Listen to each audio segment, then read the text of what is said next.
खोदने के लिए माफियाओं को जो रेड कारपेट बिछा के दिया गया है, आधी से ज्यादा जो अरावली है उसको खोद दिया गया है और जहां तक लड़ने की जरूरत रही पूरे तरीके से लड़ाई। नमस्कार, स्वागत है आप सभी का अपडेट इंडिया में। मैं आपके साथ प्रिया बंसल। इस वक्त मेरे साथ मौजूद है शिव से विधायक रविंद्र सिंह भाटी। से जिस तरीके से ये पूरा प्रकरण सामने आया है अरावली हिल को लेकर, कभी सवाल खड़े हो रहे हैं और लगभग पर्वतमाला को खत्म करने का जो ये पूरा षड्यंत्र किया जा रहा है, किस तरीके से देखिए, ये बहुत बड़ी चिंता की बात है कि जो 20 नवंबर को जो माननीय सर्वोच्च न्यायालय का एक जजमेंट जो आया है, जिसमें 100 मीटर से कम जो अरावली की पहाड़ियां हैं उनको अरावली से बाहर कर दिया गया है। उनको एक तरीके से खोदने के लिए माफियाओं को जो रेड कारपेट बिछा के दिया गया है, वो राजस्थान के लिए और लगभग उत्तर पश्चिमी भारत के लिए बहुत ही नुकसानदेह है।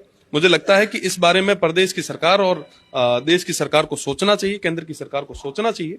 और इस तरीके से अगर खनन होता है तो मुझे लगता है कि 80% से ज्यादा जो अरावली है वो पूरे तरीके से खत्म हो जाएगी और इसका पर्यावरणीय अगर संतुलन बिगड़ता है तो इसका नुकसान हम सभी को होगा।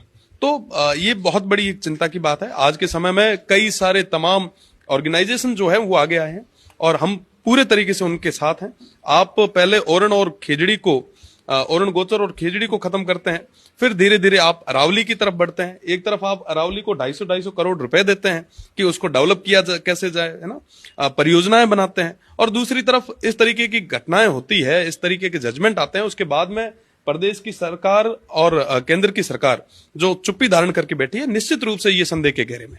वैसे ही राजस्थान काफी सारी चीजों से जूझता रहा है, चाहे फिर वो जल हो, वायु हो, या फिर हम कह सकते हैं तापमान हो। और अगर पर्वतमाला जो है इसको खत्म कर दिया जाएगा, नष्ट कर दिया जाएगा, तो कहीं ना कहीं खनन भी बढ़ेगा और साथ में भू माफिया जो अभी और भी ज्यादा बढ़ते जा रहे हैं उनके ऊपर भी एक आसानी। देखिए, मैं एक रिपोर्ट पढ़ रहा था, उसमें लिखा हुआ था कि अलवर की एक आंकड़ा था, उसके आधार पे आधी से ज्यादा जो अरावली है उसको खोद दिया गया है।